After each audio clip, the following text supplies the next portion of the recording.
Hello జోగి, ఏదే ఓసారి నువ్వు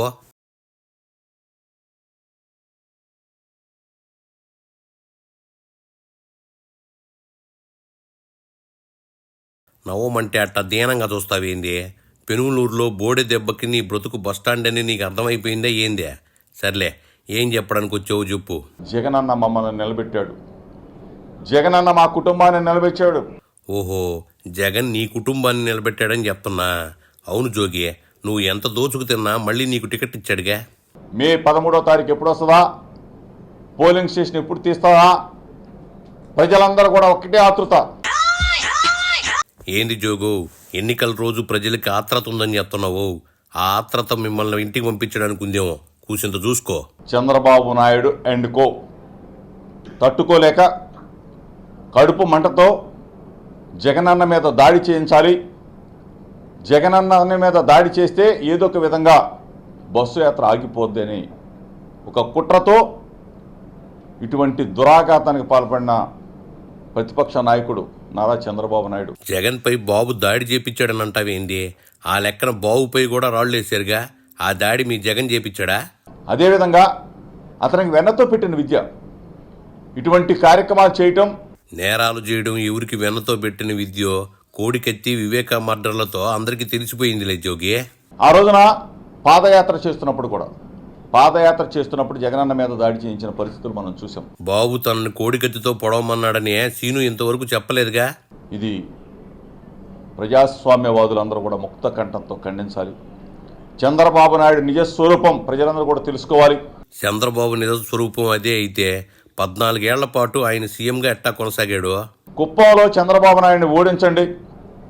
చంద్రబాబు నాయుడు పీడ ఈ రాష్ట్రానికి విరగడవుతుంది. ముందు మీ పులివెందుల్లో మీ జగన్ని ఓడించాలనే షర్మిల చూస్తుందంట, అది చూసుకోండి. ఈ రోజున ఇంత దుర్మార్గుడు 14 సంవత్సరాల కాలం చేయలేని చేతగాని పనులని 5 సంవత్సరాల కాలంలోనే ప్రజల గుండెలకు చేర్చి, ప్రజల గడపలకు చేర్చి, ప్రతి గ్రామాన్ని అభివృద్ధి చేసి రాష్ట్రం అన్ని రంగాల్లో ముందుకు వెళ్లే విధంగా జగనన్న పరిపాలన ఉంటే. నువ్వు చెప్పింది నిజమే జోగి, రాష్ట్రం అన్ని రంగాలతో పాటు అప్పుల రంగంలో కూడా ముందే ఉళ్ళా. ఒక వ్యక్తి మీద నిందలు వేయాలా? ఒక వ్యక్తిని టార్గెట్గా ఇల్లు మీడియాను వాడాలా? ఈరోజు ఇంత కుట్రలు చేస్తా ఉన్నా సరే వాళ్ళ మీడియా అన్న మీ జగన్ ఒక్కడనే టార్గెట్ చేస్తుంది.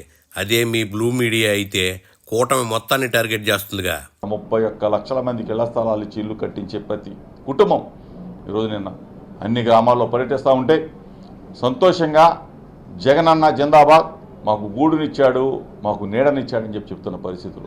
ఇచ్చిన ఇళ్ల స్థలాల మాటున మీ నాయకులు దోచుకున్న సంపద ఎంతో కూసింత లెక్క చెప్తావా జోగి? ఇటువంటి దుశ్చర్యల్ని, ఇటువంటి వాటిని ప్రోత్సహించే నారా చంద్రబాబు నాయుడు దుర్మార్గుల్ని ప్రజలందరూ కూడా ముక్త కంఠంతో తరిమి కొట్టాలా. బాబు హింసను ప్రోత్సహించేవాడే అయితే 40 ఏళ్ల పాటు రాజకీయాలు ఎట్టా చేస్తాడు? లోకేష్ని అడుగుతా ఉన్నా, మీ అయ్యి ఎట్లా ట్వీట్ పెట్టాడయా? దాడిని ఖండిస్తూ ట్వీట్ ఎట్లా చేశాడు? ఈ లోకేష్ అనేవాడు అలా అయ్యని అడగాల. ఈ రోజున ప్రజాస్వామ్యవాదులందరూ కూడా ఓ పక్కన ప్రధానమంత్రి మోడీ దగ్గర నుంచి, పక్కనే ఉన్న రాష్ట్ర స్టాలిన్ గారి దగ్గర నుంచి, మమతా బెనర్జీ గారి దగ్గర నుంచి అందరూ కూడా ముక్త కంఠంతో ఖండిస్తూ ఉన్నారే. అందరూ కూడా ఇటువంటి దుశ్చర్య జరగకూడదు, ముఖ్యమంత్రి మీదే ఈ విధంగా దాడి చేయటం ఏంటి అని చెప్పేసి ఆందోళన పడుతూ ఉన్నారే. ఈ పరిస్థితుల్లో ఒకడేమో అడెవడో దున్నపోతలాగా ఉన్నాడు, ఆడేవాడు అచ్చెన్నాయుడు అన్నాడు. కోడికత్తి 1 అంట, ఇది 2 అంట. ఒరే అచ్చెవును పట్టుకొని దున్నపోతా అంటావో? ప్రత్యర్థుల్ని బాడీ షేమింగ్ చేయొచ్చా మీరా? జగన్మోహన్ రెడ్డి గారి పక్షాన ప్రజలున్నారు, దేవుడున్నాడు. ప్రజలు ఎవరు పక్షానున్నారో ఇంకో నెల రోజుల్లో తేలిపోద్దిలే జోగి. ఊహించని మెజార్టీ కూడా వస్తుంది. 151 స్థానాలు 2019, దాన్ని బీట్ చేసుకుని 175 స్థానాల వరకు కూడా వెళ్ళబోతా ఉన్నాం. ఇదిగో జోగి, 175 స్థానాలు మీకు వచ్చే సీనుంటే అభ్యర్థులను ఎందుకు మారుస్తున్నారో? రేపు ఎన్నికల తర్వాత ఈ తెలుగుదేశం పార్టీ ఉండదు, ఈ చంద్రబాబు నాయుడు ఉండడు, ఈ జనసేన ఉండదు, ఈ పవన్ కళ్యాణ్ ఉండడు. చాప దిండుకొని సర్దుకొని పలాయనం చిత్తగించాల్సిందే ఆంధ్రప్రదేశ్ రాష్ట్రం నుంచి. రేపు జరిగేది ఇదే, వీళ్ళు చేసే దుర్మార్గాలకి. ఏంది జోగు, రేపటి భవిష్యత్తు కూడా ఈరోజే చెప్తున్నావు?